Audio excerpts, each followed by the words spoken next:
You are watching an MLGA Network live broadcast. The only people for me are the mad ones.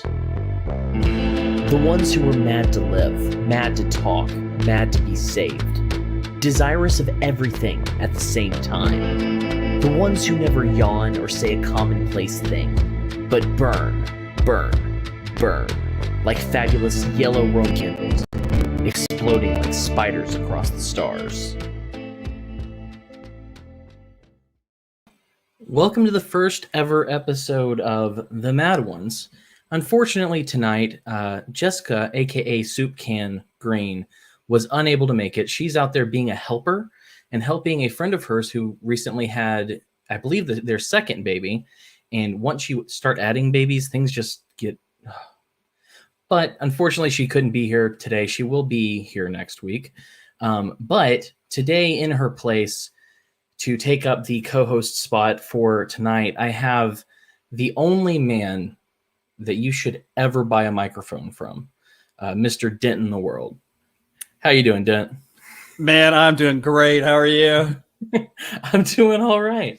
It's kind of funny. Like we had planned to do the first episode this week, but both of us last week, when we made all of the decisions to rebrand, like the beginning of last week, just completely forgot that she was going to be out of town.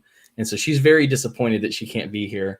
And we're both disappointed that we both forgot that somehow, but alas, we're here. And today I need to introduce the man of the hour, the guy in the hot seat, the UniBaller himself, the man you may know from Rebel with a Cause and Anarchy in Space, a literal fire crotch, and an all-around stand-up guy, Mr. Eric Hailar. How you doing, buddy? Thank you for that wonderful, warm introduction. Just fire crotch, Jesus Christ. Well, I mean, let's be real. I mean, you are a ginger. Yes, very much so. Although, and then you literally took these days. That's true. Frosted, but ginger. you did take fire to your crotch, which is why that pun was there. Yes. The wonderful 2004 incident. Gotta love it. I feel like people need to know about this incident. Okay, so in 2004, I worked as a security guard, and I had worked, I don't know, close to like 100 hours one week. So I was like dead ass tired. Got out of my truck at 2:00 in the morning, coming off of a shift, and wasn't doing the muzzle discipline correctly, and put a 9mm round straight through my testicles. So destroyed my right testicle completely, and it grazed my left leg on the way out. And so that was not fun. That was not fun. I believe the first time you told me this story, my face was probably something like, because I mean, just the idea of having one of your balls split open is just, yeah. Ugh.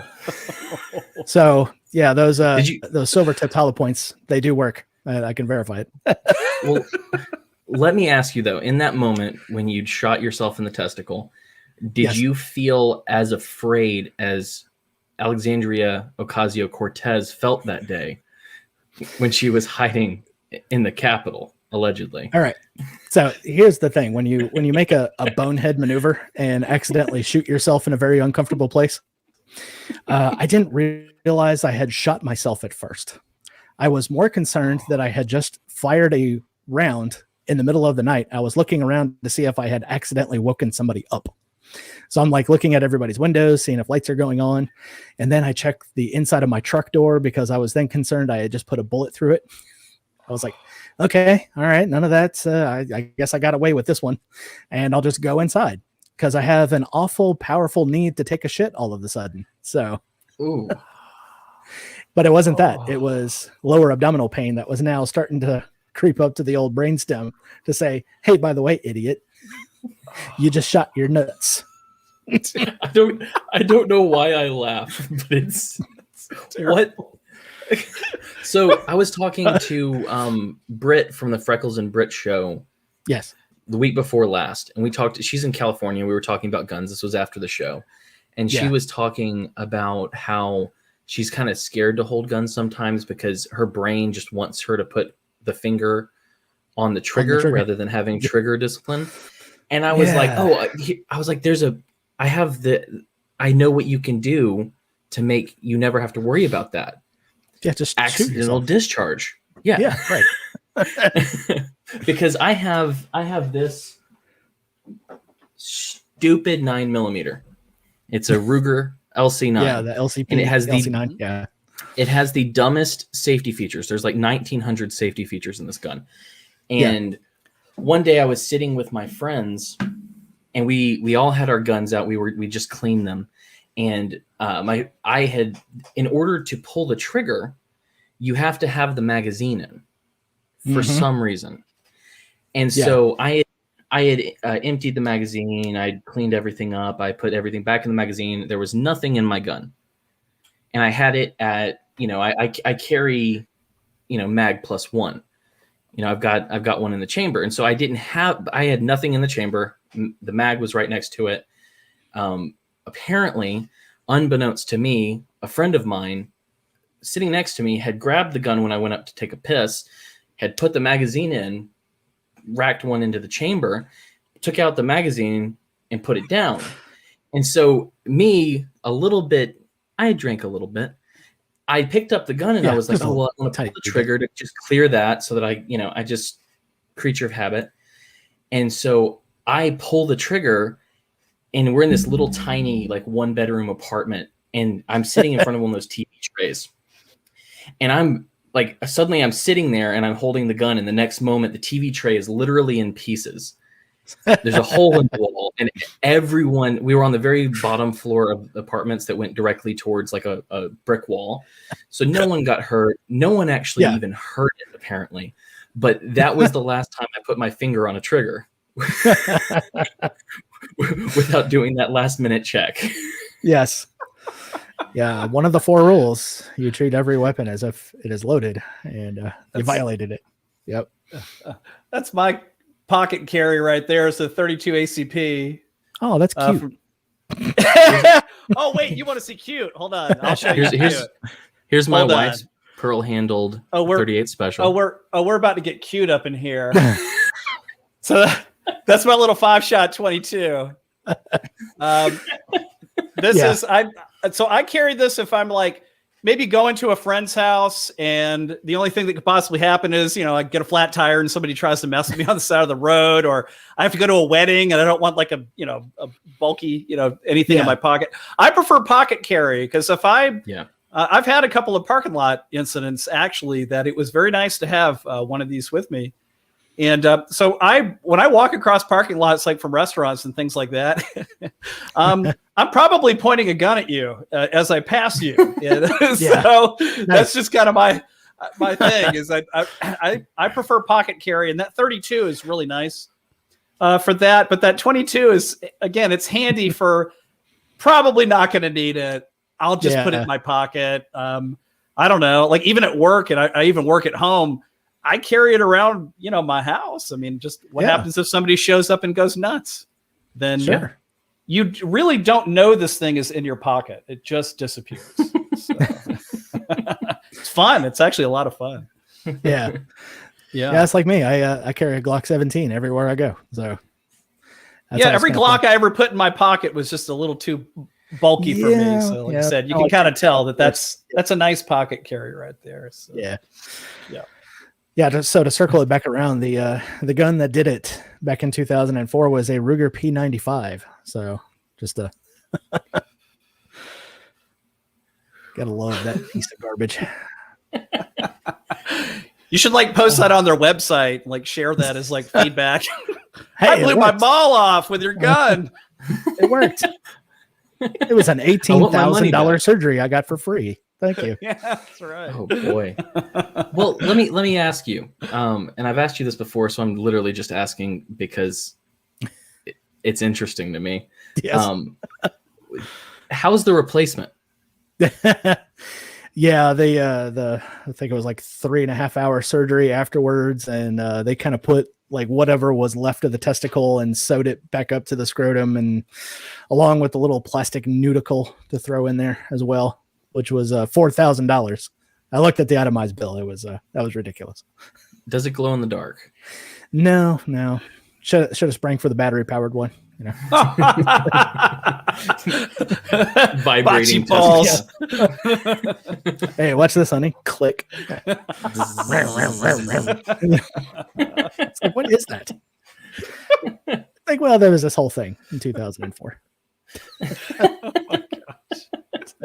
Well, you were able to make a child, so I mean, No. I have That was no kids before? I have no kids of my own. I have adopted out of the foster care system, oh, which is for what you. which is what every good anarchist should do. So That's awesome.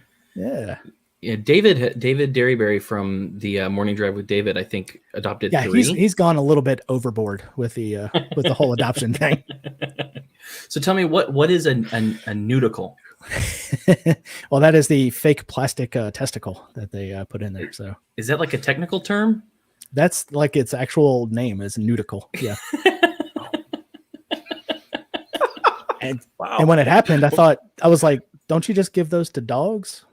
Like after you Right. neuter them? And it was like, no, they make them for people too. I was like, why? Wait. They give dogs fake nuts? Yes. I did not know that was a thing. Yes. Why?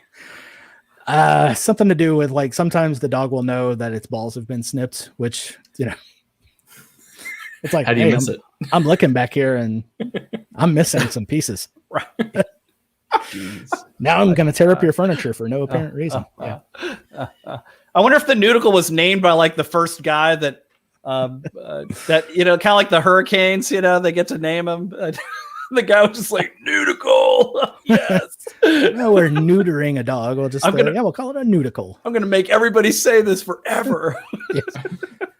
It is quite fun to say, nudicle, Yeah. nudicle. Yeah. Kinda Makes me is. think of what's that hazelnut chocolate spread? Nutella. Yeah, Makes me Nutella. think Yeah. of Nutella. Yep. So, okay, I haven't asked you this before. What was your background previous to like voluntarism, anarchy, etc.? Previous the awakening. Yeah, Let's see. were you a dirty neocon? That's the vibe I get. Yeah, I was a little bit of a Republican asshat there for a while. Yeah, I always had this strange little streak of, maybe I don't really trust everything that the government says, but obviously I'm going to go join the military because, that's what you do when you're from a small town in the South. And so supported the first Bush. I was like, man. And then the Sun won me over with the whole libertarian speech of no nation building and we're not going to get involved in the Middle East. And, sure enough, months later, it was like, no, fuck all that. We're going to go over there and start some illegal wars and shit.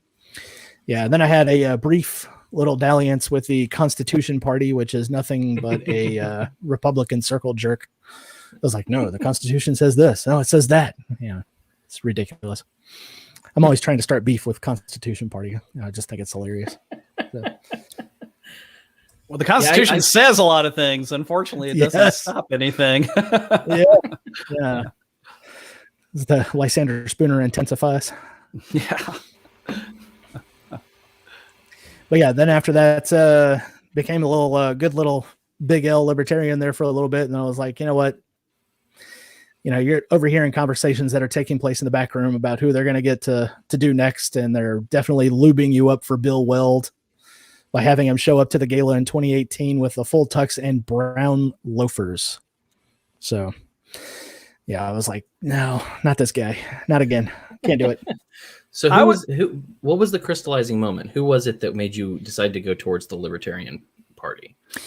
Really, it was just myself, just kind of looking at everything and just kind of overhearing. It's like, you know what? I'm kind of done going to meetings, showing up with the Dans out there from New Orleans. It's like who handed me a copy of Robert's Rules, and I'm like, no, just no. What is the short and abridged Rules version? of Order. I don't care. Yeah, this is not how human beings talk to each other. I was in the room with that whole Bill Weld situation in 2016, and so my first experience of libertarian anything, I swear to you, was I drove to Florida and went to the 2016 convention, as a, conservative Republican type. Did you hang out with Star Child? You gotta hang out. You gotta hang out with Star Child. Yeah, I saw Star Child there. I didn't know who any of these people were. I think I told this story before, but I actually had lunch watching Tom Woods, and the guy sitting next to me had a rubber boot on his head. And of course, it was Vermin Supreme. And that was my first experience at the LP. I was listening to Tom Woods speak, and I was like, wow, this guy makes a lot of sense. But he's not talking about any conservative solutions, like political solutions, but he's talking to me kind of like a conservative. And then this guy sits next to me, and I find out much later, oh, that was Vermin Supreme. I had lunch with Vermin Supreme. But I was in that room, and I will tell you, holy shit, those people were so pissed off. They didn't like Gary, but the Bill Weld thing, the murmuring that was going on behind the C-SPAN cameras was really intense. Yeah. A lot That's of how Larry Sharp almost beat him. It was like 47 votes or something like that. Yeah. Oh, it was just a constant murmur of disapproval. Those people were so pissed. And Sarwark was taking every opportunity he could and coming up to the mic and just selling people on the idea that if we had Bill Weld and Gary, then they would get interviews with the big TV legitimacy. shows. Yeah, exactly. And he, every chance he got, if there was a blank moment, Sarwark would go up to the mic and beg people, please give me Bill Weld and Gary. And of course they did. They had to do a couple of votes, but they got it. Those people were so pissed. Like the core of those people were very pissed. Yeah. In 2018, they were definitely lubing us up for Bill Weld again. So he was like all over the convention floor.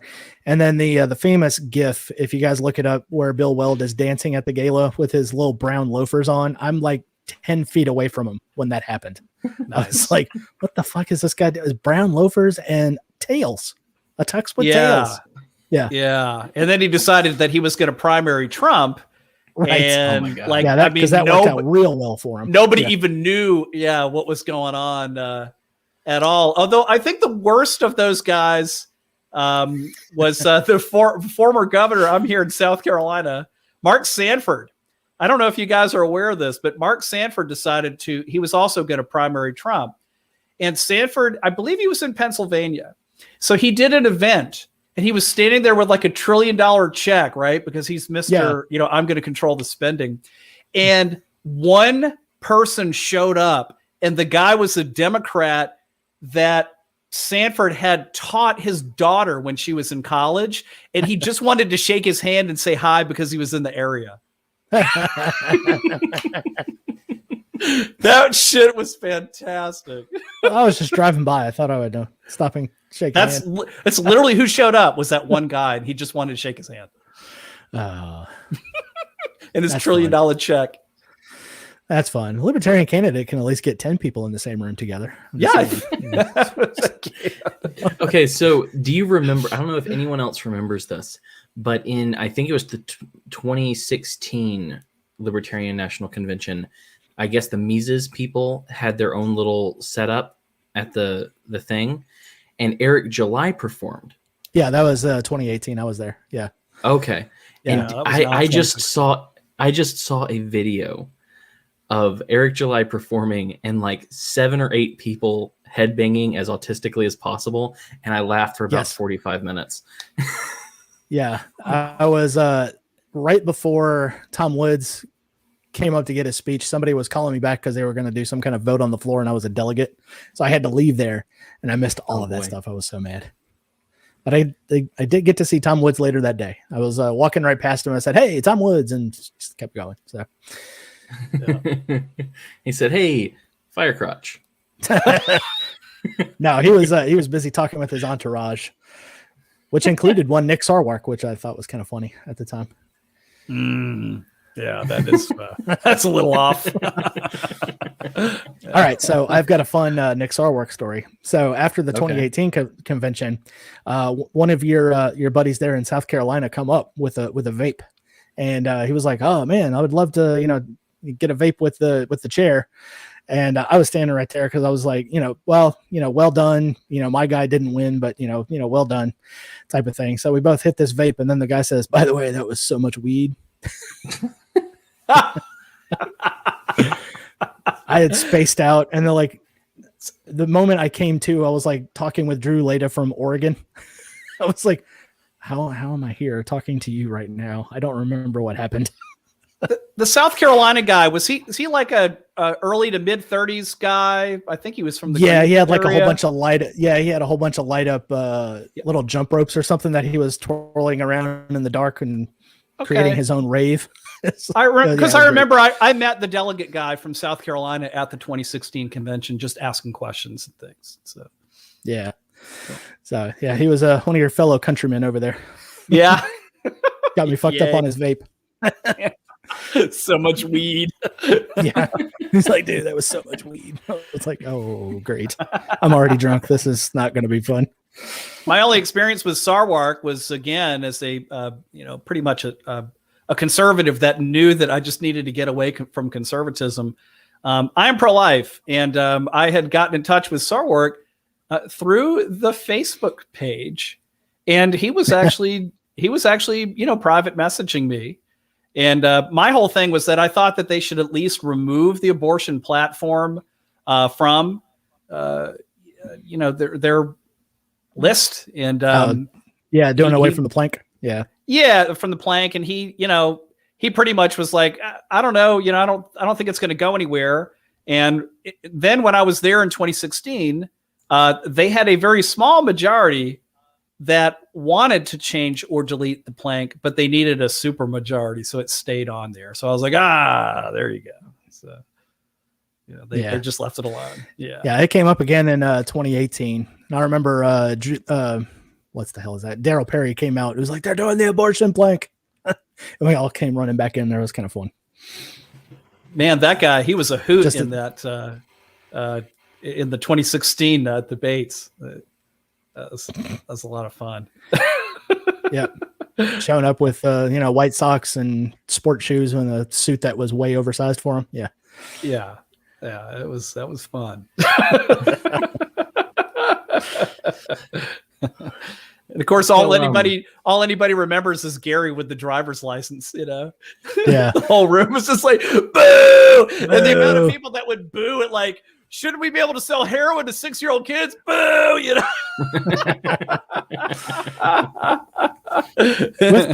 with parental permission. Come on. Right. You have to admit, that's a pretty easy one for like anybody who's even a little skeptical of like the LP. Yeah. And then all you have to do is show them clips of like talking about kids being able to buy heroin. So dumb.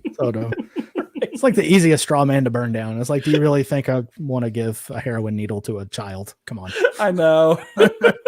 But people don't get that it's about not adding a jail sentence to things. Yes. They think that what you're saying is go do this. You approve this. Yeah. No, I've had those conversations with the normies at some of the offices I've worked at. It was like, so are you saying cocaine is good? I'm just like, no, I'm not. It's great. Yeah. I just don't want your only experience with trying to rehabilitate being, ash rape in a prison cell somewhere. Yep. That's exactly right. If you wouldn't want that for your own children, I try to ask people that a lot. Like, think about this. Let's say your son is arrested for drugs, doing drugs, possessing drugs, selling drugs, whatever. What do you want to add to his addiction? What do you want to add to his problems? Is it a jail sentence? So why the hell would you do that to other people? I've asked moms this, and then it's like, oh no, I'd be looking for every kind of deferral program I could find and bring it before the judge. I was like, really? Okay. Yeah.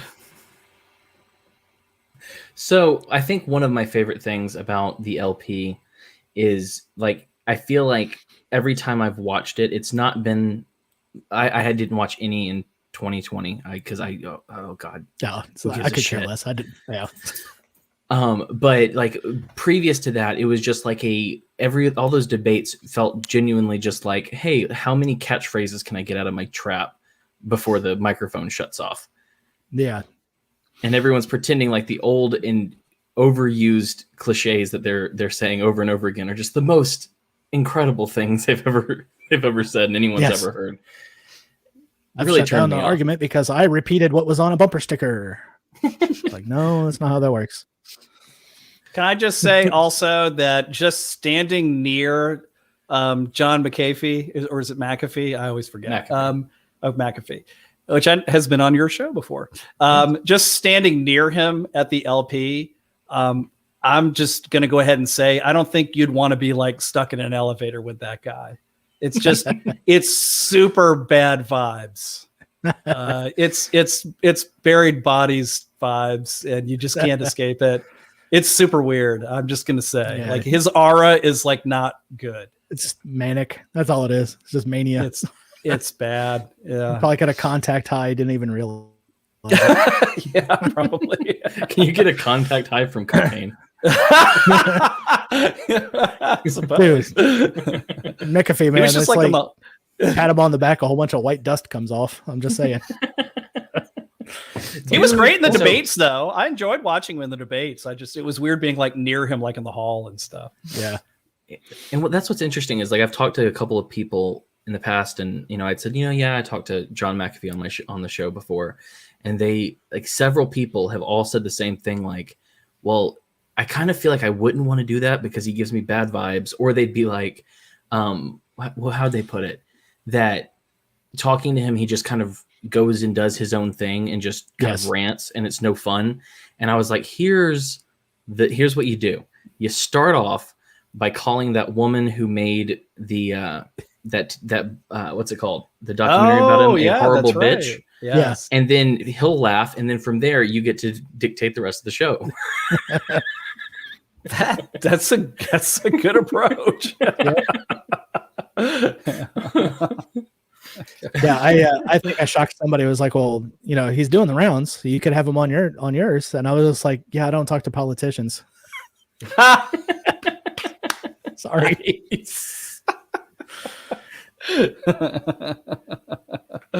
Yeah, that 2016 though, that might have been his last sort of like public appearance before everything just went downhill for that guy. He was on the lam shortly after.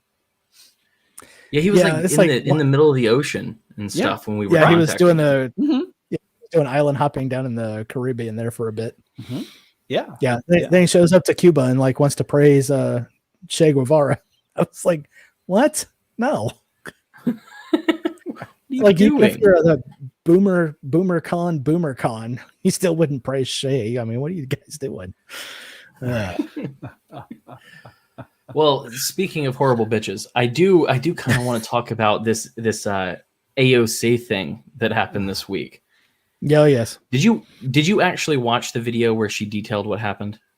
Yeah, I've seen several of the clips, and she, is looking all concerned and wide-eyed, and the Capitol Police officer, I could tell he had bad intentions by the way he looked at me. I was like, what? Yeah, that was really strange. And it's like, I keep seeing different people debunking her story, which I think is just wonderful. But no, I did watch this little clip, which people said was the most heart-rending clip that they saw in her live. So if you haven't seen this, just try not to roll your eyes. No, just do it. Just roll your eyes. Like I'm here, and the bathroom door starts going like this. Like the bathroom door is behind me, or rather in front of me, and I'm like this, and the door hinges right here. And I just hear, "Where is she? Where is she?" And this was the moment where I thought everything was over. Look at all the simps just giving the hearts. And the weird thing about moments like these is that you lose all sense of time. In retrospect, maybe it was 4 seconds, maybe it was 5 seconds, maybe it was 10 seconds, maybe it was 1 second. I don't know. It felt like those hearts. My brain was able to have so many thoughts. It was the first time in ever. that moment, between these screams and these yells of "Where is she? Where is she?" And so I go down, and I thought I was going to die. No, you weren't. And I had a lot of thoughts. You have a lot of thoughts I think when you're in a situation like that, E-thoughts. and like also one of those thoughts that I had was, I just happened to, be a spiritual person and Totally. be raised in Oh, that spiritual. context, Look and at the hearts go on really that one. just felt like, if this is the plan for me, then people will be able to take it from here. I had a lot of thoughts, but that was the thought that I had about you all. Oh my God, this is Miss North Carolina all over again. I felt that. I think that was South Carolina. If this was the journey that my life was taking, that I felt that things were going to be okay. Oh, there it goes. Crocodile tears. Oh no. She needs to be sent some fart kisses. Reminds me of Joe Bluth. There was a scene in Arrested Development where he thought that I think they thought Tobias was dead. He's like, the tears, they're just not coming. The tears aren't coming. Yeah. What was interesting about this whole story is she also mentioned that in the past she was sexually assaulted, which I don't question. I mean, sure, but yeah, I mean, given everything, she is a pretty gal. We'll give her that. And sure, probably dudes have been rather inappropriate with her. But right. I mean, like one of the woke brigade. So did he just say, "Oh, well, those are nice pants. That's some nice shoes there," and that was the sexual assault? There's no telling. I mean, that's the thing. She, by all means, she could have been sexually assaulted.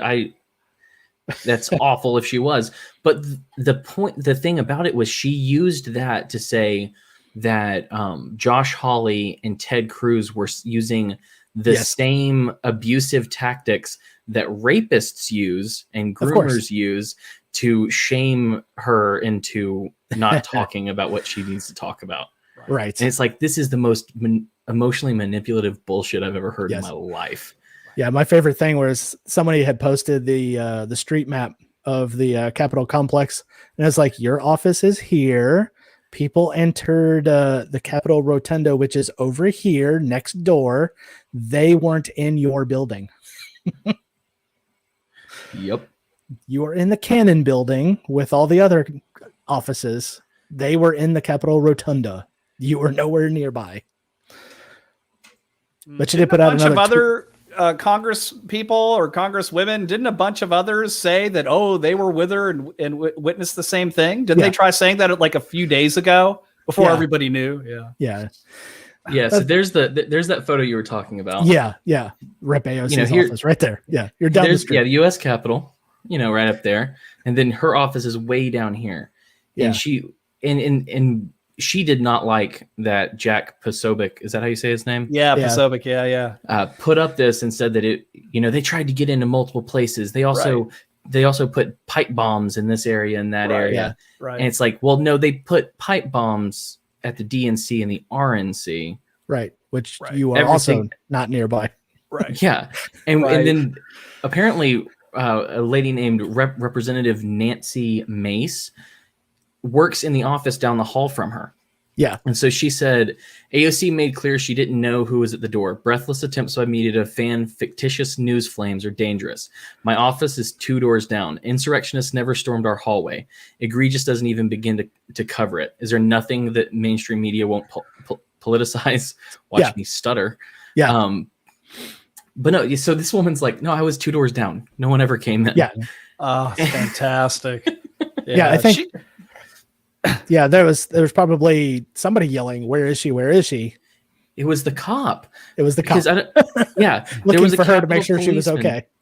Right, and her thing is to go, I'm no fan of cops, but it's like, if the cop is there to save you, right? Yeah, you don't go, well, he had how did she put it? She said that the police officer bursting into her office, she said his presence didn't feel right. Yeah, and that he was looking himself. at her. Yeah. He was looking at her in all of his anger and hostility. Yes. So this person who's honestly, if this cop was like really worried that some of these people may die, he's in mode of you got to get out, got to find her. Where is she? Where is she? And she's like, well, I think he might be a white supremacist and he came to kill me too, is kind of the subtext of what she said. It's like, God, you bitch. I think she said something also like, oh, and you're also discounting that there's tunnels. Right. Like they were coming up through tunnels together. Like, friggin' Chud. The mole people. Shit. Yes. Yeah. Oh, well, that ought to do Monica Perez, a little bit of justice there because she's always talking about the tunnel people now. So. Demolition Man. Yes. I need to watch that movie because apparently I'm the only one who hasn't seen it. Really? And so she brings it up and I'm like, somehow it was probably, I think it probably came out at the point in my life when I couldn't watch those movies. Oh, yes. Yes. And so I just never saw it. But I hear about it so much now. Rated R. Rated R. Ara. It's worth seeing. It's worth hard seeing. Ara. And it is actually worth seeing because the Wesley Snipes did a great job with his blonde hair and his brown and blue eye, which was just kind of weird. That whole movie is strange. It's like, can somebody get the talking couch away from me? Oh boy, but that's what's so funny is, she's like, the first time I watched that video of AOC, I can't tell you how hard I rolled my eyes when she started talking about how she's a spiritual person. Yes. And she knew this is if this is the time that was chosen for me. I'm just like, are you though? Yeah. Something about that doesn't ring true. I don't know if I'm not trying to say she's anything. I'm just saying sounds like emotional manipulation to me. Yeah, it is. That's all it is. Yeah, I mean, well, she's a politician, and on top of that, any person who can start at negative 27 trillion and pass more spending bills, you were only dealing with the emotional portion of the brain here. Yeah, everything else is completely shut down. So yeah, so I had sent out that little subtweet right afterwards. I was like, guys, it's like none of that matters. My feels. Because everyone was pointing out, is like, well, no, her office is over here. There's no way that people could have been there. Got this tweet right here that says that nobody came into the building. I was like, no, doesn't matter. Well, she got it scared. made me think. It made me think of her and all the people who were like Rand Paul being rushed by those people. That he wasn't really in danger. Why would anyone say blah? And it's like, yeah, you heard knocking. Yeah, maybe. You had a cop come to help you, and you're acting like you were dying. Yeah. Like she kept saying, she actually tweeted that Ted Cruz had tried to have her murdered. Yes. She said that after he was willing him to help her on on legislation. Yes. Yeah. She said, no, thanks. You tried to murder me 3 months ago or 3 weeks ago. It's like attempted murder is a serious charge. You want to go ahead and do that one in court? I wonder if a guy like Ted Cruz would go after her, for some kind of libel or something like that for having said such a thing. You tried to have me murdered. It's right there in print. It's like, that's insane. Well, he is the Zodiac killer. He would just do it. That is true. So. Did you see that some cryptographers actually took one of the letters from the Zodiac killer and were able to decrypt it? Yeah. And it was like, not very interesting. Yeah. Not very interesting, and they're like primary suspect, maybe a mathematician in Berkeley. So, well, they caught the Green River killer. Yeah. So it's possible that they get the Zodiac killer, but yeah, he's in the Senate. Why are you wasting your time doing cryptography? He's the guy doing cosplay as Grandpa Munster. You just can't miss him. Okay, so. If all of those people had to die so that I could discover Hurdy-Gurdy Man, it was worth it. So what's your favorite kind of pedophile? Preferably the type that would just go ahead and kill themselves to save us all the trouble later. So yeah. So I don't know. It was a good one. So I haven't read much into the story, but you mentioned it and I was like, oh yeah, because apparently, how many feds were shot? Wasn't it 3 that were shot, 2 that died? Yeah, 2 that died, and I think there was 3 others that were injured, or that I'm not sure if they were feds or if they were, Broward County Sheriff's Department. Wait, where was the shooting? Was it in Florida? Yeah, Broward County, where all the weird shit happens in Florida. Yeah. No, I actually know someone who works for the sheriff's office in Broward County. Oh, okay, Fed. So I'm gonna have to add. Well, I was on his show at one point, and I like the guy a lot, but he was like, "Hey, you can come back on and we can debate this," and I'm like, I don't do that. Oh. See, back in that blue. I'm right, you see. Why would I waste my time arguing or debating? Like, let's just have a fun conversation. I mean, no. But no, yeah. So apparently there have been a lot of, because there was the Q stuff, trust the plan. There are all of these. Child trafficking rings that are going to be taken down, and I've heard. I haven't heard that much, but I've seen on Twitter, on TikTok, that the guy who was one of the feds that was shot, and possibly I think the one that was killed, was like the lead investigator against all of the child trafficking and all the stuff that's going down. They're going to take down all the child traffickers, and I was just like, this just sounds like some Q shit. Yeah. Yeah. But the latest Q thing that I heard of was that Donald Trump will be sworn in as the 19th president, because after World War II, they've all just been corporate CEOs and they haven't been real presidents. Well, what I love is there's a guy Kevin Gutzman. He wrote the politically incorrect guide, I think, to the Constitution. Yeah. And he's written several books. He wrote a book on James Madison. Very smart guy. Yeah. But he's been on a kick on Facebook recently, talking about how Biden isn't the 46th president. He's really the 45th president, because you can't count Grover Cleveland twice. Yeah. And I'm like, well, yeah, but the reason they do that is just to make kids understand it. Like, it's not like... But who cares? It's their presidents. Yeah. They should all be, tried in every single one of them is a war criminal. Tribunals. Mm-hmm. Yeah. Harrison would have been a war criminal, but he was only there for 30 days. So. Yeah. William Henry Harrison, we decided, was the best president in the last because he died in office before he had a chance to do anything. So this pedophile in Broward County, he got the feds. What was it? Just sheriffs, or was it actually feds? Yeah, there was a couple of agents from the FBI, the sheriff's department, maybe local police might have been involved too. But apparently they had narrowed down this child pornographer because he had the CP on his computer. And they tracked him down, and he wasn't going out without a fight, and shot a couple of them, and then turned the gun on himself. So, wow. I mean, he did one good thing on his way out. Oof. Yeah, so my boss was like talking about it on the lunch break, and he was like, "Oh, did you see this pedophile shot a couple of FBI agents and then killed himself?" And I was like, "No, but that's fucking awesome. High five, bro." If he hadn't killed himself, it would be just kind of like half a win. Yeah. Yeah. So then after that, I did see the memes of the Incredible Hulk. It was like, I see this as a total win.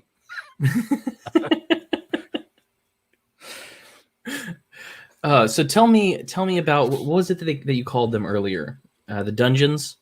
Oh, the oubliettes. Yes. Oubliettes. There's the word. Yeah. So if anybody has studied the European history, there's castles. And a lot of times in the castles, there's this little dungeon, and there was like a pit. And sometimes there'd be a spike at the bottom. But the oubliette just means forgetting place. So you would just toss your enemy down there and then just walk away. And, did they get impaled by the spike, or did they starve to death? Who knows? There's no telling. No one's going to. Yeah, so that was always my idea for the pedo pit. I would just dig a deep pit, and we would just throw the pedos in there, and that way you know where the pedo is at all times. And then you just walk away from the pit. It's a cheap solution. Yeah, that's one of those arguments that I've seen online that makes me hate like the Libertarian Party, because it's typically the Libertarian Party people who talk about it. Yeah, but they're like, they're like, well, making child pornography is wrong, but is it really wrong to consume it? Yes, motherfucker. Yes. Do it you is. know anything about how markets work? It was a NEP violation from the very beginning. Because I mean, you're creating demand, Right. so you are a part of it. Yeah, and then you just kind of How- note that one for next time. It's like, oh, okay, I got you. I mean, anything can be defeated in snippets, but the LP boy, they got it covered. It was like everyone coming out with the whole age of consent laws need to be repealed, and I was like, guys, this is not the hill you want to die on. You know, Why do they choose why do these people choose these hills? I mean, part of it, I guess, is bomb throwing. I was like, okay, well, I'm going to get you to think in a different way about a certain topic, but yeah, age of consent, we're all pretty much on board. Yeah, you know, Western civilization pretty much views you as an adult when you're 18, so. You know, biologically, we can get into the whole thing about, you know, after puberty, everywhere else in the world considers you a fully formed human. So it's, but yeah, you're going to get lost in the weeds on that one really quick. Well, and you just don't. Like there's Yeah, no just- there's point to no it. Right. there's no upside. There's Yeah. no way to have that conversation, which Yeah, I I was- don't want to have anyway, without someone leaving going, "Oh, that dude's a pedophile." Yeah. It's like, he tried to rationalize it. I mean, it seems like he really wants to have sex with a 14-year-old. Yeah, there's like people think that libertarians are just Republicans who want to smoke weed or whatever, you know. Libertarians are just Republicans who want to smoke weed and fuck kids. Yeah. Yeah, just those two things though. Yeah. Yeah, there is the Povertarian caucus, so they can't even afford the plane ticket to Little St. James Island. So, yes, libertarians are Republicans who want to smoke weed and Democrats who can balance a checkbook. So, Well, it's like actually this reminds me of something. When I did have John McAfee on my show, in the middle of the show, like this was right after Epstein allegedly killed himself. And we're sitting there and I'm just asking him because, you know, he seems like someone who would know this. yeah, And I was like, so, you know, what do you think of this whole situation? He was like, you seem like the well, criminal type. What would you do?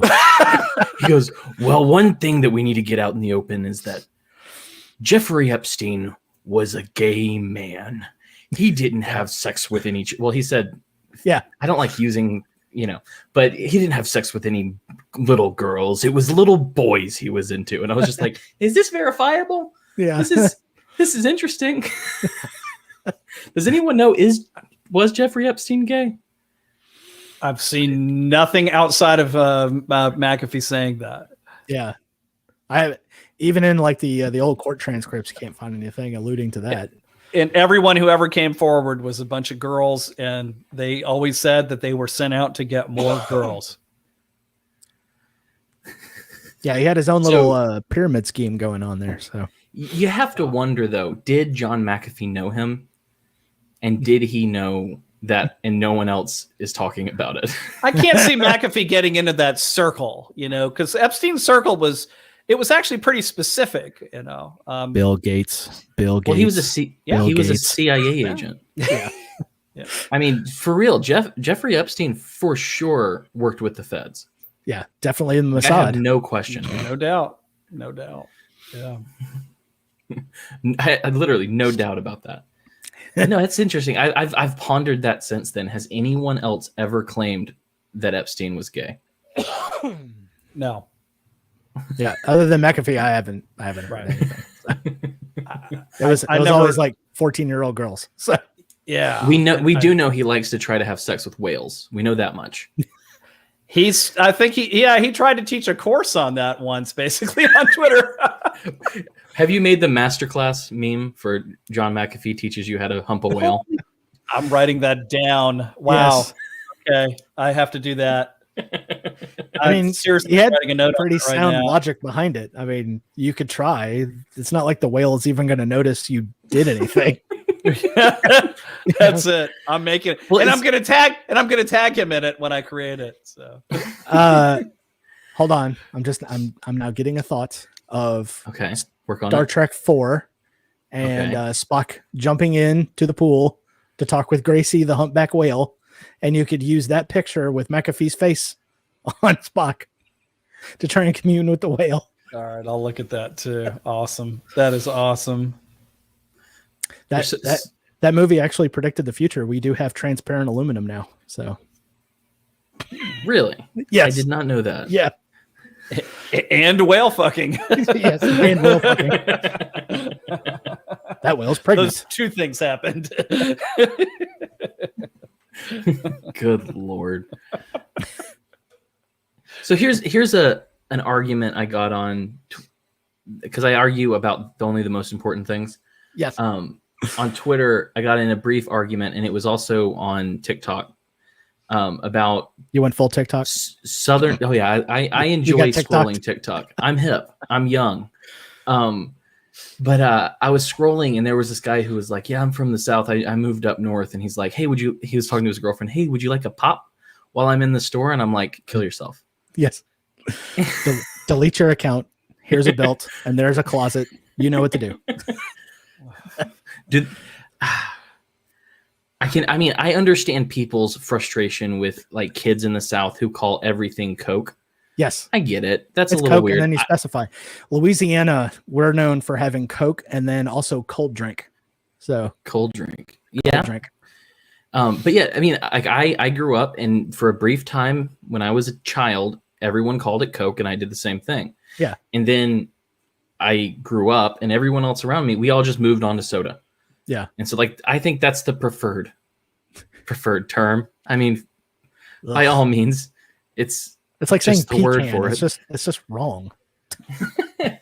Ugh. really. I think they used the wrong word. They shouldn't have called everything Coke. They should have called everything Dr. Pepper. Yes. Do you want an RC cola? No. Go away, weirdo. Jeez. Cola. Do you get Buffalo Rock ginger ale where you are? Not that I've seen. So it's You usually I guess get it may like just be- Canada Dry ginger ale. And so then that weird Fever Tree stuff. I'll see that. But Fever Tree is pretty good. But don't name your product anything after a fever. Why would you do this? It's marketing 101. But one of my that was, I think, the first time I tried like a spicy ginger soda was the Buffalo Rock ginger ale, and it just punched you in the back of the throat. Yeah. And they don't have it, I guess, anywhere but Birmingham or Alabama. And so for years now, I've been trying to find it. And so like I keep getting these crappy ginger beers, and I'm just like, can someone please just give me what I want? Yes.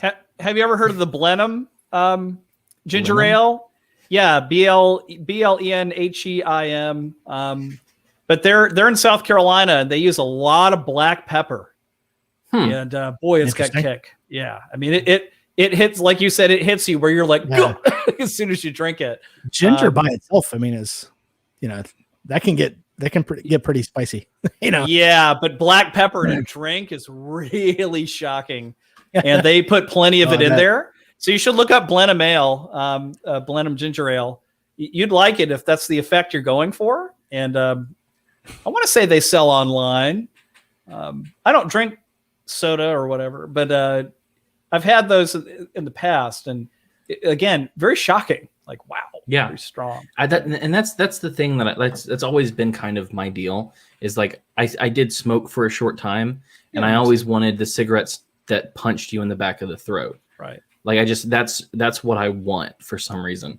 And so it's like I keep trying these subpar ginger ales, and I'm just like, take me back to Alabama, man. Yeah. Did you ever go through the unfiltered Lucky Strike phase like I did when I was a teenager? I had I Camel didn't- non-filters. That was my Camels. cigarette of choice. Yeah. Non-filtered. I didn't go through the phase. I did have I think I bought one pack, and I had a friend who would get them. But I found that probably my favorite, which I tried one not that long ago, and I was like, I don't want to do this anymore. This is just gross now. But the American Spirit Black, the Perique blend. Yeah. The nice thing about American Spirit is at least they don't add a bunch of stuff to it. Yeah, they don't put a bunch of crappy chemicals all over it. Right. Yeah. Yeah. I mean, if cigarettes were just tobacco and paper, probably everybody could smoke, and it would probably be okay because you wouldn't be like smoking, 30 of them a day. Because you wouldn't be like completely addicted to it. So Yeah, I remember back in high school, in the 90s, we used to get Marlboros because they were the only company that was allowed to roll government weed for medicinal patients. And so every now and then you would get a Marlboro Red or something that had just a little something extra. And you'd be like, I recognize that smell. Wow. Interesting. They didn't clean the machine.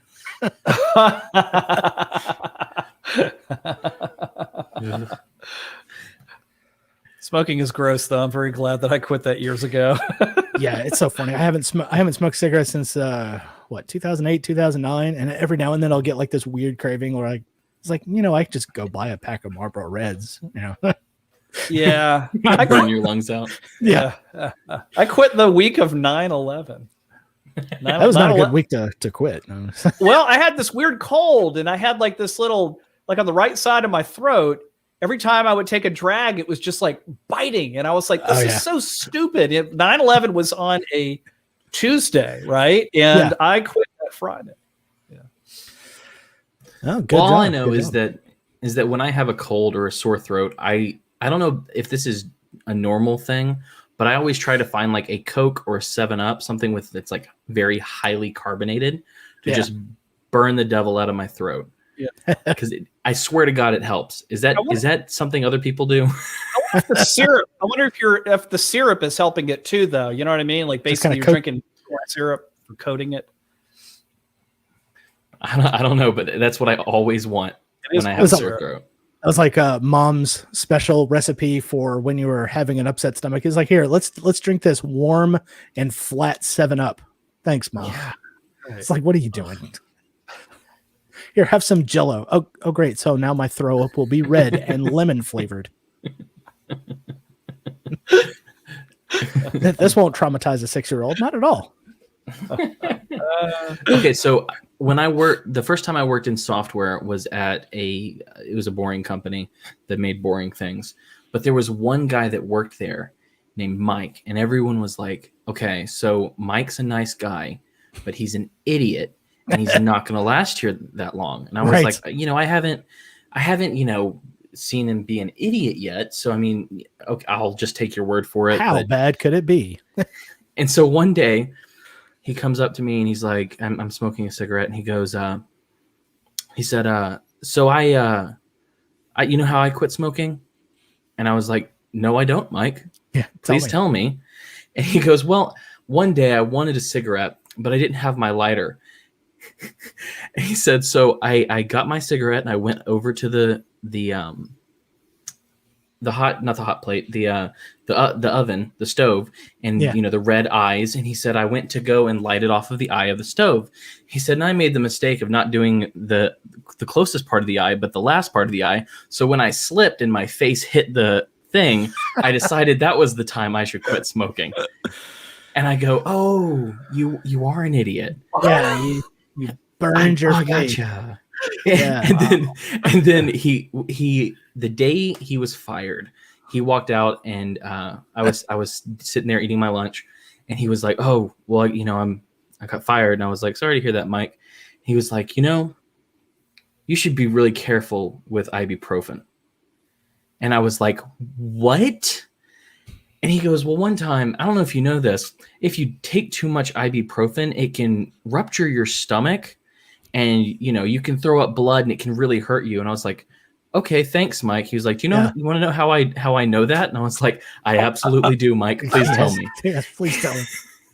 And he goes, well, he said, I had taken some ibuprofen and I started throwing up. And he said, and I saw red in it. And it was, I was like, oh, well, that must have been some Gatorade that I drank. I'm not bleeding from my stomach. It's just some Gatorade. And I said, had you had Gatorade that day? And he goes, no, I don't know why I thought it was Gatorade. I was like, dude, Mike, how are you alive? Oh, bless your heart. Bless your little heart. So pray for Mike. F's in the chats, boys. He's probably dead. If he's still alive, no one knows how. Yeah. No, he's like that. He's like every drunk driver. They live because their body is so loose when they get into the accident. Oh, Mike. I think about him every now and then, wondering what stupid bullshit he did to kill himself. Did you know if you eat too much beans, you can die?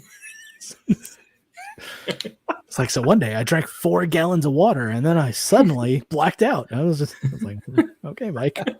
I feel like everyone knows a Mike, though. If everyone's Yes. met a Mike at some point in their life. You ever put wasabi in your butthole? Don't do it. Yeah, it kind of. Do you want to know how I know? I did it.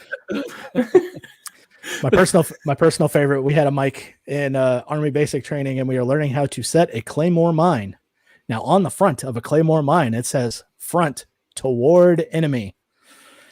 Old PVT Johnson decided he was the enemy of himself. So when he set up his claymore, it was aiming right back at him. It's a good thing it was just made out of rubber. But the drill sergeant come by and he goes, "Front towards the enemy means not you, fucko."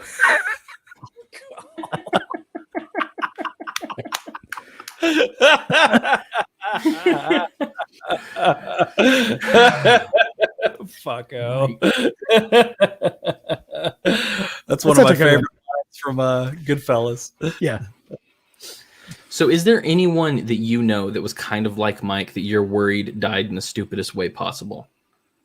I have been close to that mic myself, shooting my own testicle and everything. So, That's true. You are Mike. yes. You win. Yes. And I've also burnt my face while I was doing pistol training. Everybody was smoking outside of the classroom, and there's this bucket. And inside the bucket, there's like some burned thing. So I was like, oh, okay, well, they just burned some stuff here in the bucket. It's okay to throw a cigarette butt right in there.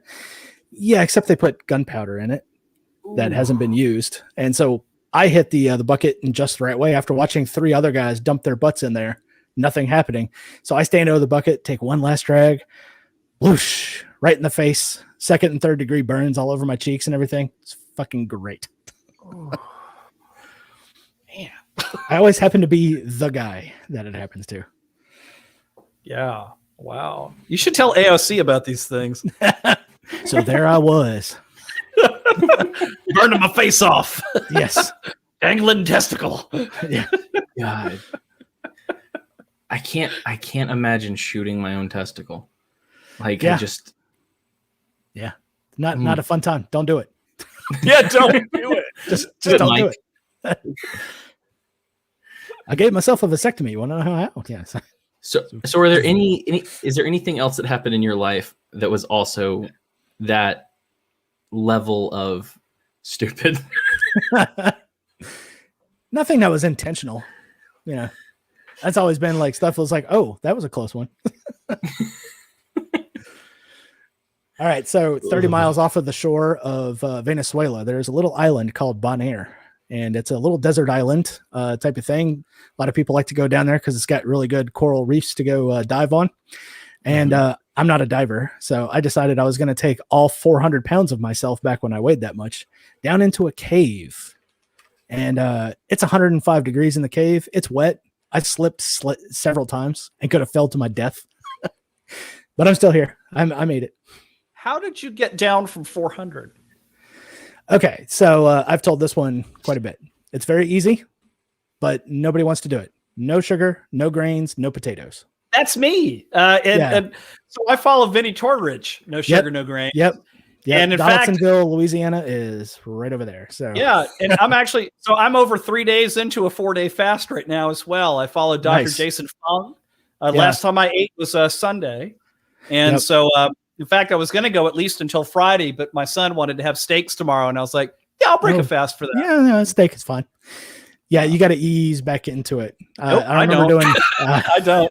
I promise you, I did a 5-day fast last year. F's in the chat for his bowels later. Nope, it's not a problem for me. I broke a 5-day fast at a Brazilian steakhouse, all you can eat meat, and 0 issues whatsoever. Man, it would have just been straight liquid for me. Nope. I have no problem with it. 5-day fast, all you can eat steak. Yeah, that sounds great, except for the 5-day fast part. Like if we could just do the other thing every day. Brazilian steakhouse every day. Yeah. Yeah, fasting's interesting because once you like Eric said, no sugar, no grains. Well, now you're getting into a higher fat, lower carb situation where your body is burning fat. So you get into this fat burning mode. And so with fasting, I started getting into like 16-8, then 18-6. Then I start throwing in some 24s per week. Yeah. And then 1 year, I just said, I'm going to do a 5-day fast. And I did it. And now since then, the interesting thing about the one I'm on right now, I knew that I wanted to do one soon. I feel like I gained 2 to 3 pounds, like just over the holidays. And, I do cheat meals. To be expected. Yeah. Right. I do cheat meals like anybody else did. And so it added up a little bit. And I'm like, I want to get rid of it.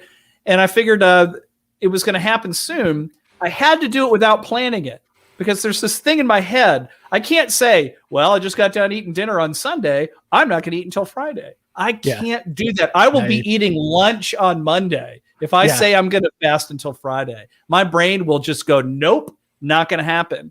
So I didn't tell anybody. My wife didn't even know I was fasting until yesterday. Yeah. I'm like, I'm sorry, but I just can't talk about it because if I do, it turns into a thing that talking about it is good enough. Yeah, it's in the back of my mind, and then now I'm going to say it. So right. Yeah. But it is difficult for sure in ways. I will tell you this, that once you get into fat burning, the first 2 days of fasting, very difficult. This third day has been a piece of cake. Tomorrow won't be bad. It actually gets easier. Yeah, once you get into it, the longest I've ever done was a 5-day. Yeah. So same. Yeah. Usually when you get to about the 5th day, you're like, okay, I think I need to eat something. Yeah, it's precisely for me. In fact, at least one of the 5 days that I did, I just couldn't help it. It was Friday and it was like 1 o'clock in the afternoon. And I was literally just consumed with the thoughts of eating. I just couldn't get away from it. Yeah. And I went inside and I think I just scrambled like 6 eggs or something. Yeah, you might as well. That's one of those things that's so crazy to me is I've known people who've lost like a lot of weight doing intermittent fasting, but when they post their food as if that's, something that's going to look appetizing to anyone else, like you just cooked up some ground beef and 27 eggs and that's what you're eating right now, like that's not appetizing. What are you doing? So it changes when you get into that way of eating. And so just like chicken and beef in particular, I find that, let's just say that was your diet, that strong of a protein diet, dude, you are not going to want to sit there and eat like pounds and pounds of that stuff. And so like Doritos, I'm like anybody else, dude. You put a bag of Doritos in front of me right now, I'm going to get through probably the whole thing if I'm going to start it. And it's not like that once you cut out sugar and grains because there's an addictive quality to those. Yes. And it subsides. It actually does. And in fact, here's what's crazy.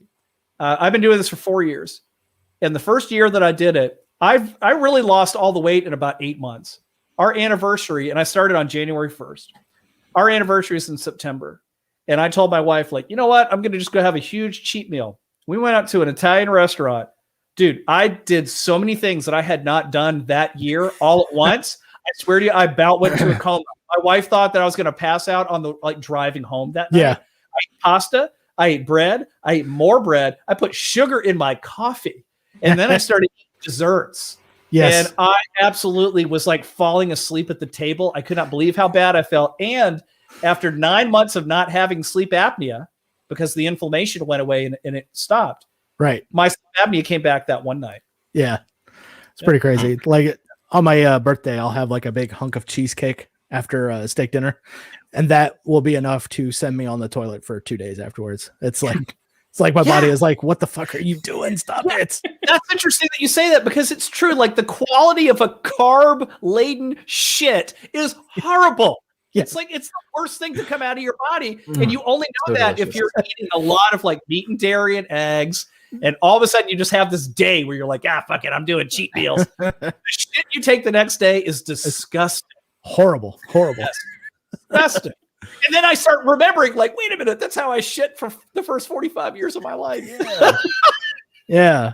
And then like people have got to check on you. It's like, are you okay in there? It's like, no, I had a cheesecake. I'm not good. It's disgusting. It's nice while you're doing it. I mean, the cheat thing, I get it.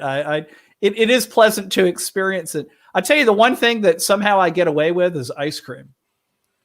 No, yeah, I can't even do that. Yeah, that Get was away just, with it. yeah, and the fake keto rebel ice cream and everything. Man, Ugh, that's ugh. just disgusting. It has an aftertaste to it too. Yeah.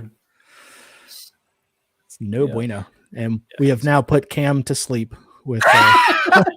No, wait. We haven't even talked about CrossFit. Okay. Yes. Well, that's the thing. This whole time you think you're talking about dieting when all I've heard is shit, poop, fart, Yes. etc. Gets So, I very mean, scatological around this house. Let me tell you. Because we've so far. Well, I mean, fart. You got to tell us about fart kisses Yes. and how why I said that.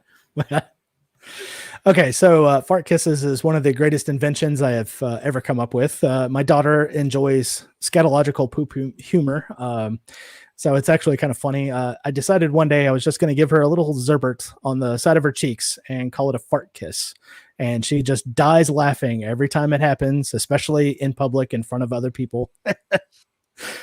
So you just go up to the cheeks and just blow, and you just get the little fart noise, and she is just in seventh heaven when it happens. Awesome. Paul says that diets are boring. That's right, They because diets are are. for women. Yes. That's 'cause Yes. Agree. diets are for women. Yeah. For women and women. Yeah, I will say that having had sleep apnea for my entire life and escaping inflammation, I'll take boring. Yes. Boring is good. Well, diets are for women. Regimen are for men. Yeah, I'm not right. I'm not on a diet. I'm like Eric. I don't eat sugar and grains, again, except for the occasional cheat meal. Sugar and grains. Wheat is the devil. It's funny because I can get away with eating a bowl of ice cream pretty well and not really have bad inflammation and all this kind of stuff. But boy, if you put a little loaf of bread in front of me, Yeah. and if I have a weak moment and eat that, I'm screwed. That wheat is the devil. If people only cut out wheat, they would be doing themselves a great favor. Yeah, I like to call it grain brain around the office because I could tell when the people have started crashing. I was like, "Oh, look, grain brain."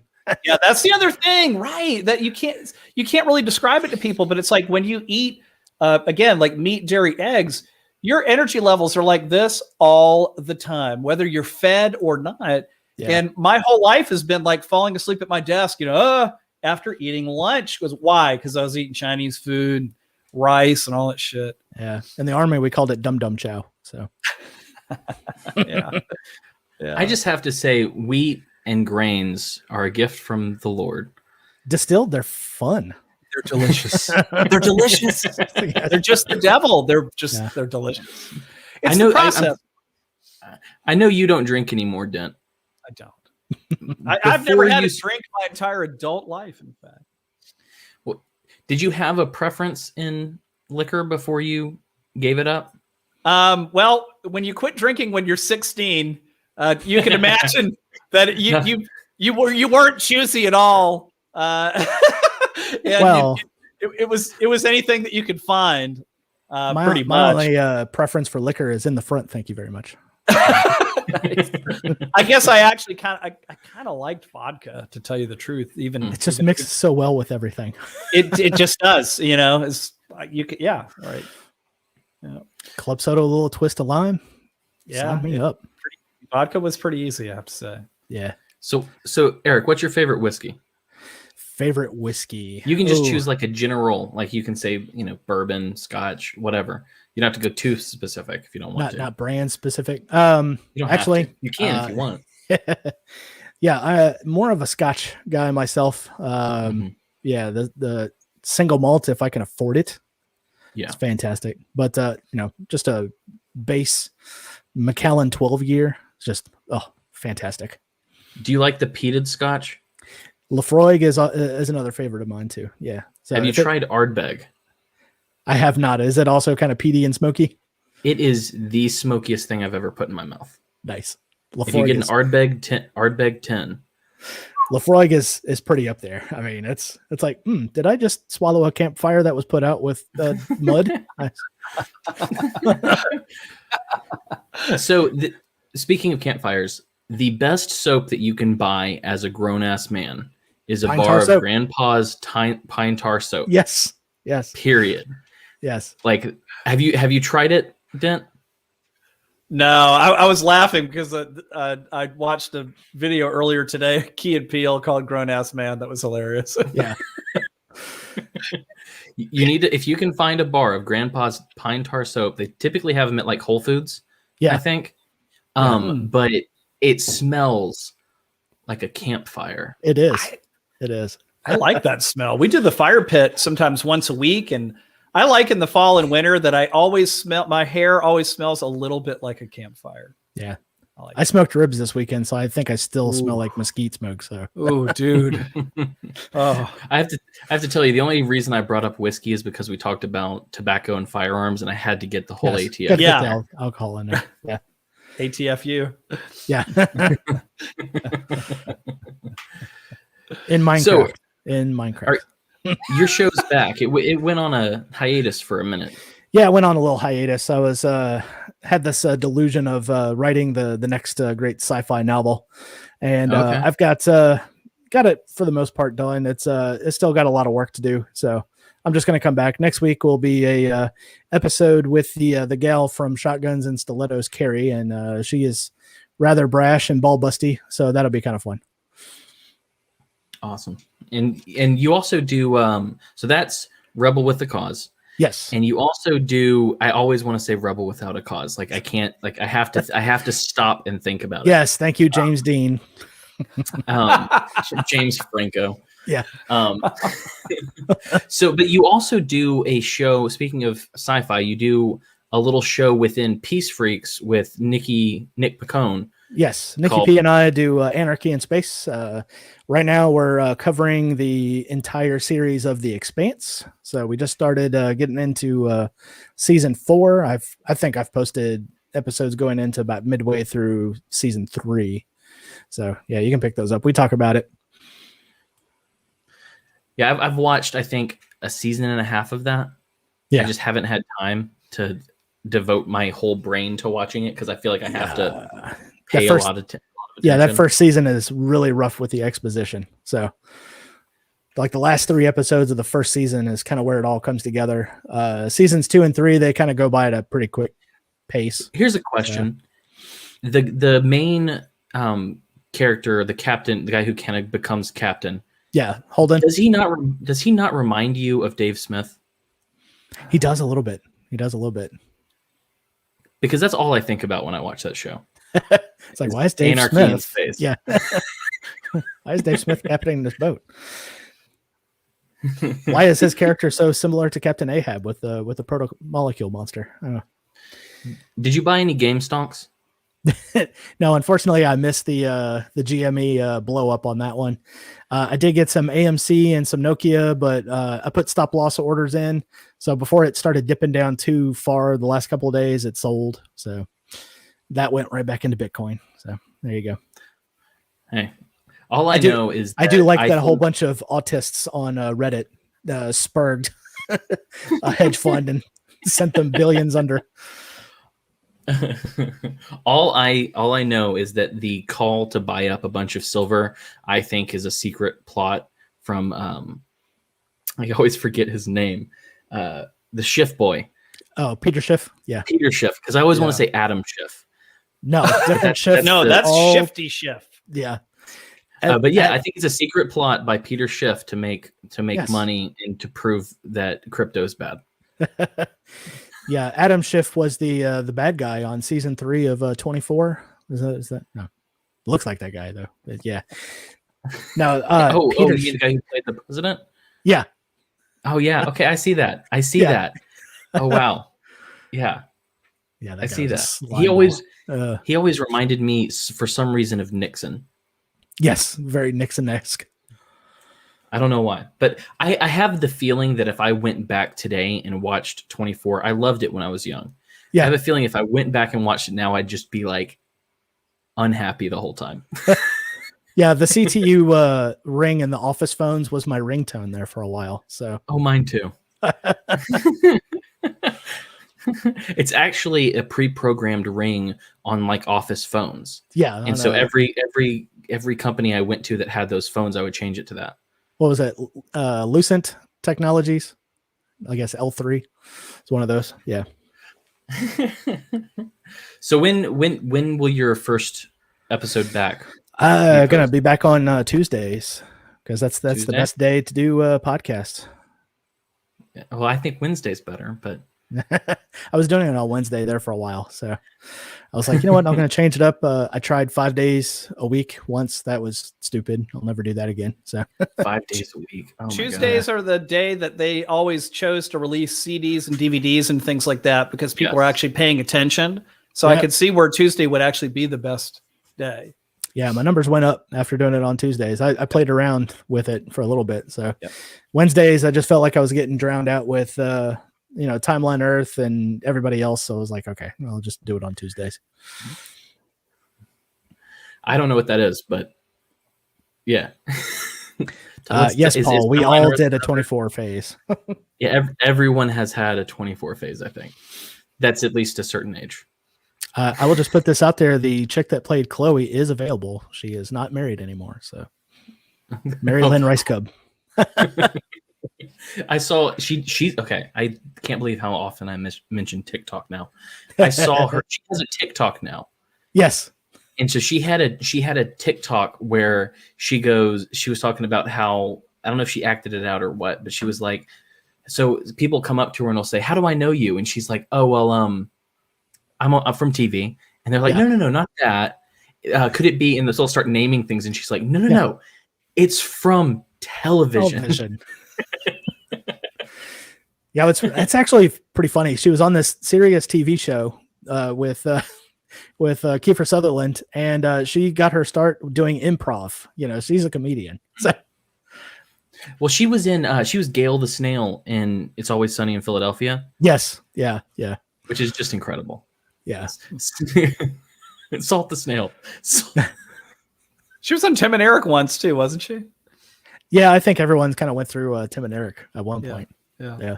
It's like free real estate. Yeah. It's free. It's a free house. All right, so here's the question. One of the things that I'm trying to push through kind of the change in the name is, and I'll tell you something. I posted the new intro to my show here on Twitter, on Facebook, and in another place. And that other place happened to have Lex Friedman in it. Yeah. And then like the next day, the first part of his episode was reading that Jack Kerouac quote on his episode. And I was like, is this coincidence or did you see it, Lex? Just coincidence. His black tie and his suit got in the way. So good old Lex. But yeah, no, one of the things I'm trying to do is embrace hope, because right now we're in a very super dark time. And so I will take low dosage white pills all day long. So oh yeah. No, I mean, well, that's the thing. People act like the white pills have to be these grandiose, huge things. And it can be the tiniest little. No, the GameStop thing that's like the lowest dose of white pills that you can get right now. Fart kisses. Yes, fart kisses. Yeah. Fart kisses. Jack Posobiec calling out AOC. Yes. A liar. Yeah, that was great. I mean, these are all little white pills along the way. But here's my question: what is something in your life? I mean, you could make it national if you want to be that guy. But what's something that you think you and other people can find some modicum of hope in during this dark time? Honestly, if you just do a little bit of forethought and do a little bit of planning, maybe don't spend all of your money on useless garbage, maybe squirrel a little bit of it away, maybe plant something out in the backyard that doesn't really take a whole lot of time. So, all right, start with oregano. That's one less thing you're buying from the grocery store. You know what I mean? Just try to do little things here and there, and it'll all add up at some point. Yeah. You have any new? You haven't spoken to you, Dent, since last year. Has there been anything within this time period, or I guess since the beginning of this year, that you think is a white pill to share? Oh boy. Wow. Don't eat for 5 days. The things, I mean, the fact that so many things are so obviously falling apart in the corporate press, to me, I think is fantastic, because the people that want to believe the narratives that the corporate press is believing them, there is no way that a large percentage of even those people don't know, well, I just have to act like it's true at this point, because it's very, very easy to see right now. So I do think that there is quite a lot going on with the corporate press coverage of a lot of things. It's so over the top. They cannot help themselves. Yeah. And so I think that that's interesting. The fact that conservatives are now not necessarily considering cops to be their best friends, that conservatives are tending to side with anti-war more and more every day, where the left will accept it because they realize that they can't let go of state power. They want to rapidly grow state power. So I think that a lot of conservatives are really open to the idea of liberty more so than ever. And now that they don't have a guy, the bad thing about Trump is that Trump made conservatives, or at least Trump conservatives, feel like things must not be so bad. My guys in office, dude, we were going broke, not as quick, but we were already going broke. And obviously Biden is going to be worse on freedoms and things. I mean, you can already see that coming. And war. You can see those things coming, but I think a lot of those people are finally realizing, wait a minute, I haven't even seen Donald Trump and I hate all this shit. So I would hope that a percentage of them would realize, wait a minute, putting the right guy in there isn't going to get me my freedom back, and it isn't going to get me my money back. So to me, that's the fact that things are being accelerated so quickly. I think it's waking a lot of people up. So I think it's the inability of these people to control themselves. Right. It's right. They just have, everything just has to be, no, right now, this is it, right now, that's it.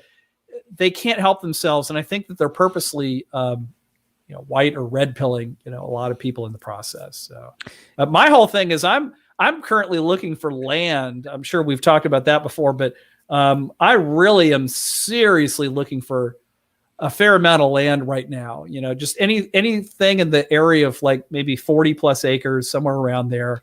And my wife is finally on board with it, which is great. To the point where she started asking me the other day, well, don't we have to kind of fix up this place a little bit to get it ready to go on the market? Shouldn't we talk to a real estate agent soon? I was like, yes, we should. I do live in the country, but we've only got like about 2 acres and things like that. I don't want to delete the world, by the way. That's never my intention. But we homeschool, and I run my own business as well. So we really have this ability to exist as much on an island as anybody in America. Yeah. I mean, no matter what views that I hold that are socially conservative and things like that, it doesn't really matter if you look at the way that I live, I've done a lot to delete the world from my family. A lot. Having my own business has been fantastic.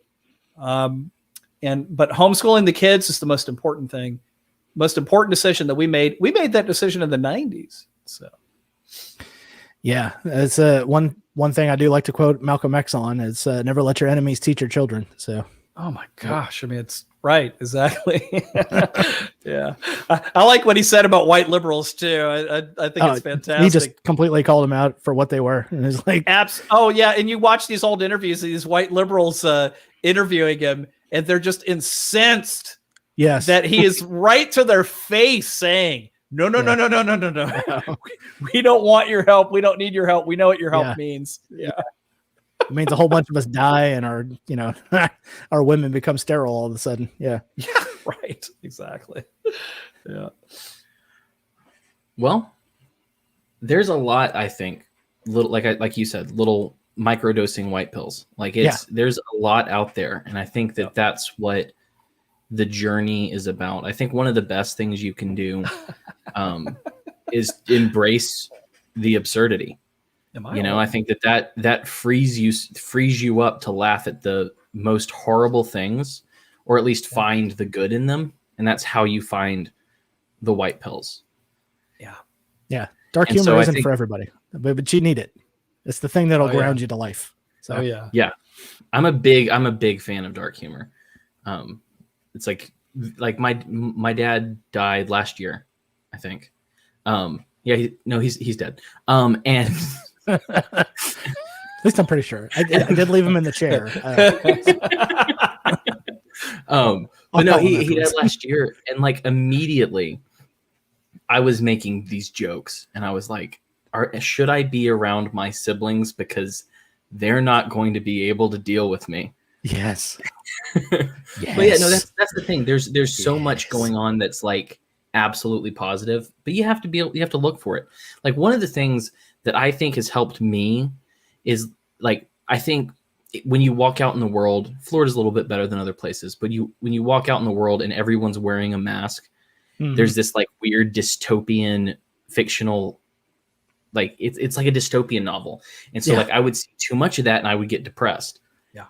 Not because I was depressed about this, that, or the other, just like what the fuck world are we living in? Yeah. And so once I was able to stop like binging all the COVID news and peel back from that and just start looking, because I know what they're doing. I know what their tools are. I know what's happening. It's just about fighting them where I can. Right. And the best thing that I can do to fight them is to live my life the way I want to live it. Yeah. Revenge is a life well lived. So. Right. And so I think that's the beauty of the world. And that's kind of what this new iteration of the show is about, is, you know, to those outside of, I think, our circles, we're all kind of seen as a little crazy, as a little mad. Yeah. And so just the truth is, so many, I mean, not everyone in our circles is sane, but like the mad ones are the ones who are actually seeing through the veneer. They're seeing through the narrative. I mean, look at the corporate media tried to paint that insurrection as this horrible thing, and Trump incited it. And I read an article about how every legal person is saying you can't get him on incitement. He didn't incite anything. Right. Yeah. There's a legal definition for incitement, and what he said was not it. So, and it's so good to see those break down. Those narratives just automatically go, oh wait, they lost. Yeah. They're grasping at straws. If you want a good white pill, sign out of Twitter, go find one of those tweets, and then look at the comments underneath. Now, the reason why I say sign out of Twitter is so that you don't see the people that follow you that also commented. Right. So now you're just getting a straight feed of who commented underneath this. And a lot of those are very negative. There's a reason why they instituted, you know, if I don't follow anybody, they can't comment. So sign out of Twitter sometimes, check some of those comment threads, and it's you'll be a little bit amazed. I'm going to have to try that. Yeah. Well, Eric, thank you for coming on and christening this show without Jessica, who I know is very disappointed. Oh, are we recording? Yeah. Do we start recording now? Everyone take a shot. But yeah, thank you for coming on, Jessica. If you listen to this, I hope you do. I miss you. And so does Dent and Eric. So fart kisses through the microphone and through the internet tubes and directly to your cheeks. The liberal kitchen witch. Yes. Well, she's no longer the libertarian kitchen witch anymore. Yeah, soup can. I know. Soup can. The last episode, I nicknamed her Which is not a very flattering name for such an attractive woman. You don't want to call her soup can. I mean, Soup can. It's like, what do you do, though? You're short and cylindrical. Look at you. She's embraced it, though. She embraced the absurdity. Andy Warhol finds you interesting. But like I said, thank you guys for coming on. If you would like to find Eric's show, just search for Rebel with a Cause. That's right. Also, check out Nick and Lizzie Picone's show, Peace Freaks, to find his episodes with Nick called Anarchy in Space, which has been really just about the Expanse so far. Are you going to go into like Heinlein and other stuff? Yeah, we were thinking about maybe branching off and hitting a couple of different shows, like Future Man, or maybe a couple of movies here and there. So it's yeah, something that me and Nick talk about all the time. So Cool. but he And was if you really wanna into the find- Expanse and wanted to talk about it first. So I understand it. If you want to find Eric on Twitter, you can find him at Eric the Red 79. That's ERIC. No K's Yes. in there. right, no Eric the Red cues. 79. No Q's. None of that. No. Yeah, Bird would like to call me the C speller because I spell my Eric name with a C. No And redheaded if you're anywhere- libertarian. Well, what's left? Aw. There's Yeah, some, but you there's some didn't red in there. qualify. Wow, just Is like there- completely misspell it. Look at that. No. Jesus. Good That poor lord. fucker, whoever's got that one. Look at him. Wow. Is there anywhere else you want people to find you besides Twitter? Yeah, you can look me up on YouTube, BitChute, also Library/Odyssey. I got all my stuff over there. So, and then also the website is rebelwithacausepodcast.com. So there you go. Awesome. And if you want to find Dent, go to his Twitter at Dent in the World. And if you want a microphone, go to zenproaudio.com. I might have to hit you up. Replace this $20 piece of POS right here. So What is that? What kind of mic is that? Excelivan, if I'm saying that right, some Chinese crap. So it was $20. Hit me up. I'll give you some $20, suggestions. $20. Yeah, so if you want a microphone, zenproaudio.com. If you want to find me, I changed my Twitter handle. I'm no longer This Is MLGA because Make Liberty Great Again died with the Trump era. Yes. So I am just me. I'm at Cam Harless. If you want to follow the show page, there's not going to be much but show announcements and retweets. That's We Are the Mad. If you want to find my beloved co-host Jessica Green, her new handle is at Soup Canarchist. Yes. And I love Wonderful. If you want to check out our website, we just put it up with all the rebranding. It looks nice and pretty. It's wearethemadOnes.com. I finally, on YouTube, got my personalized URL. Nice. So it's youtube.com/themadOnes. I think I'm 27 away. So Are you going to change your locals page? I did. If you want to join my locals, you can check that out at themadOnes.locals.com. Yep, where you can, I have it at the lowest amount, $2. If you want to join and hang out with Dent and me and Jessica and Ryan from Techno Agrist for some reason, you can do it there. hey, he deserves to be there. Okay. He does deserve to be here. Yes. And with that, I'm going to sign this thing out. So once again, thank you guys. And to the audience, try your best to embrace the absurdity, do things that make you happy, live the life you want to live, how you want to live it, and try to plant some seeds of hope along the way. And I'm going to have to work on my outro tag there, but yeah, just a little bit. Jeez. yeah, I'm telling you, well, it's pretty rough, but we'll get there. We'll get there. All right. Thank you guys. And Thank you. see you later, audience. See you guys.